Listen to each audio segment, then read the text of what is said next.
Somewhere, right now, a man is packing his bag. He folds his work gear, tucks in his toiletries, and checks his phone for the final time before heading off for another week, maybe another month away from home. He'll kiss his wife, hug his kids, and walk out the door, knowing full well that when he returns, something will have changed. Life doesn't stop when you're away, it adapts. At first, it's small. Your wife figures out how to pay the bills without checking in with you. The kids get used to eating dinner without your stories from the day. The family dog stops waiting at the door in the evening. Then, after a while, it's not just the small changes, it's the big ones. A first step of a child taken when you weren't there to see it. A bad day that your wife handles alone. A school play where there's one empty seat in the front row. You tell yourself it's temporary. You tell yourself it's for their future. But one day you walk through the front door and you realize they've learned to function without you. Not out of choice, perhaps, but out of necessity. You're a provider. That's the role you were given, the role you took on with pride. You break your back for that paycheck that keeps the house warm, the fridge full, and the kids clothed. And yet, for all that you provide, the one thing your family really wants, the one thing money can't buy, is the one thing you can't give them: presence. The world outside doesn't see that. They see strong men, capable men, rough hands and weathered faces. They don't see the loneliness of hotel rooms or dingy caravans, the quiet of an empty rental house, the long drives with nothing but the hum of the tyres on the tarmac to keep you company. They don't hear the missed goodnights, the silences on the other end of the phone when your wife is too tired to talk. They don't feel the sting of coming home and realizing you don't quite fit anymore. Not in your own house, not in your own family. And it's not anyone's fault. It's just the way it happens. She's learned to do things her way. You try to help, but it feels like you're stepping on her toes. The kids don't run to you like they used to. They hesitate just for a second, and that second guts you. You buy gifts, try to make up for lost time with treats and surprises, but deep down, you know what they really want are those things you can't give them: consistency, stability, a dad who's there for the everyday, not just for the homecomings. You tell yourself the money's worth it. It used to be. The long weeks, the exhausting shifts, the months away, they made sense when the paycheck could buy a better life. But now, prices have climbed, bills have piled up, and that sacrifice stretches thinner and thinner.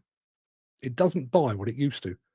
You start to wonder, what's the real cost? Is it your time, your health, your marriage, your kids' childhood slipping by in your absence? And then there's the toll on your body. The work is brutal, the hours relentless. You eat what you can when you can, sleep when you get a chance, push through the pain because that's just how it is. You joke about bad backs, stiff joints, the injuries that never quite heal, but you feel them creeping up on you. You drink too much to take the edge off, rely on energy drinks to get you through shifts. Convince yourself it's normal because everyone else is doing it too. And then when the shift ends, the exhaustion doesn't go away. It follows you home. You're there, but not really. Your body is in the house, but your mind is still on site.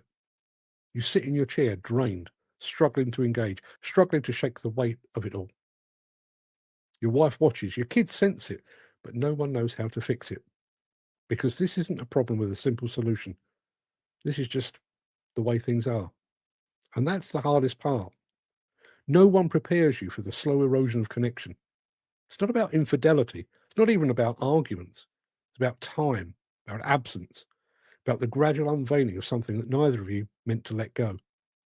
And one day you realize the conversations aren't quite so deep. The silences are a little bit longer. The goodbyes are less painful because the distance is becoming normal. And then one day, it's not even a goodbye anymore. It's just done. But it's not just marriages that suffer. The kids, they love you too. They look up to you, but they learn from an early age that their dad isn't always there. They stop expecting you at school events. They don't tell you everything because by the time you're back, it already feels like old news. And what does that teach them? That men leave? That dads are providers but not participants? That being a father means sacrificing presence for a paycheck? So, what's the answer? There isn't one. Because we live in a world that still demands sacrifice from men and women like you. A world where bills have to be paid, futures have to be built, and sometimes that means leaving the people you love most. Not because you want to, but because you have to. But at what cost? It's not written on a pay stub. It's not something you can measure in overtime hours or end of year bonuses.